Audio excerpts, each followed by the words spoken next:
This video, we're going to look at the mobilization of your page. So in other words, customizing what this looks like on a mobile. So you will have seen in previous videos I've explained that you can toggle between the desktop editing and the mobile editing in the top left-hand corner of the screen. So in this example page that we built, if we have a look at the mobile version right now, it doesn't look very good because our logo takes up a huge space up here. And then, some other factors are actually not too bad, but this first above the fold area, if you like, as in what someone sees when they first open the page, doesn't really look great. So the way that the mobile builder works by default is that you can imagine the system really reading the page left to right, top to bottom.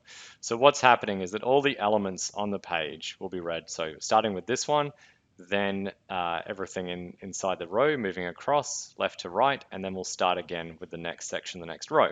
And you can see that here because we can see on the mobile version we have the logo, then we have this headline and subheadline, then we have the address. If I go back here, you can see that sequence running through here. Okay, and then it moves down to the video, and then what's normally on the right of the video appears underneath with these checkpoints. So that's how it works by default, and what I'm going to show you now is how you can make adjustments between the desktop version and the mobile version. So the first principle to understand is that you can actually completely hide an element from the mobile version or vice versa from the desktop version. So if, for example, we were looking at this logo, we could actually click on the settings of this logo in the advanced area, whether or not this is visible on the desktop or the mobile. So by default, visibility on every element will always be set to both desktop and mobile. So if I click this mobile area here, this goes gray, and you'll see now that it shows here as desktop only. Vice versa, if I change it, if I hit this, and now it's not shown on desktop, but it's on mobile, if I toggle to the mobile version, I'll see it here, except it says mobile only. So I'm going to put that back to visibility on both. So that's one way that you can customize simply by creating a version for the desktop and a version for the mobile. So an example of how that would work would be, say, okay, well, we want this logo size here. We're going to clone this element here, and we're going to say we want this one to be very, very small. Let's say we're going to have this as a 50, right? And we can say, okay, this one here, we want to show on the mobile only, and this one here, we want to show on the desktop only, so we cancel the other one. And now we have on the mobile a very tiny version, and on the desktop a larger version, right?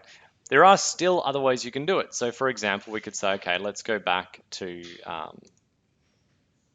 this one here, the mobile only, and I'm actually going to delete that, and I'll go back to the desktop, and we'll say, let's just use this for both, but I'll put a width restriction on it. So in the general area, I can say that I want a maximum width of this to be 150 pixels, right? And so this doesn't really change it on this size here, but if I go to the mobile, you'll see now, instead of taking up the full width, it looks a much more normal size.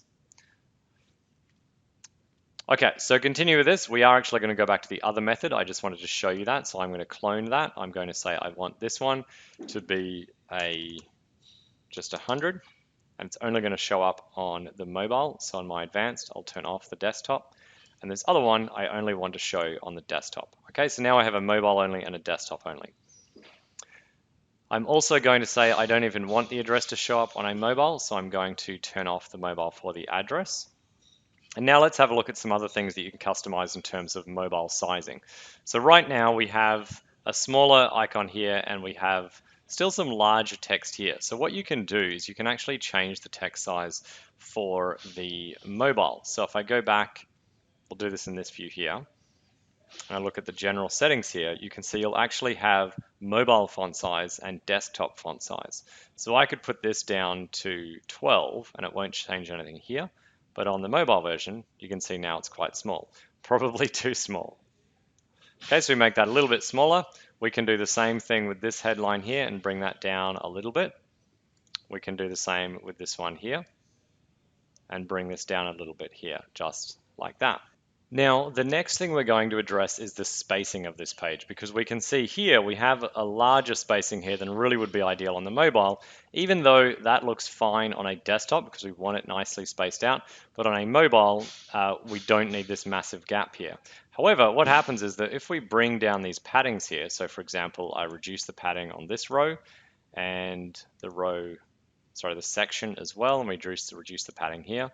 You can see this is bringing it closer and closer by reducing the padding on all the elements and sections here to bring this video up, right? And we can change this one as well. And now we have our video pretty close to the text, and that looks really great. But now when I go back to the desktop, we see it's really squished it up all the way up here. So the workaround to change this is to add a desktop-only spacer. Okay, and here's how that works. On the desktop version, we're going to add, under this subheadline here, we're going to add a divider. Okay, so here's our divider here, and we can change our settings of this divider. Oh, you see it's a little black line here. We can actually change the color of it to be completely transparent. So now there's nothing actually there, but what I can do is I can change the padding, which allows me to adjust the spacing underneath it. And you can probably see where I'm going with this. I'm now going to go into the advanced setting and make this divider visible on desktop only. So now I have this spacing tool really here, which only affects the desktop, but I still have a nice, neat, compacted version on my mobile. So that completes this video tutorial explaining to you how you can really customize and make tweaks to your page to make sure it's looking great on mobile. And I do always recommend actually going to your phone and loading the URL and having a look at actually what it looks like on your actual phone, rather than just depending on the mobile preview here, because it can sometimes vary in a subtle way between what actually shows on a mobile preview on a computer screen versus when you actually load it on your phone.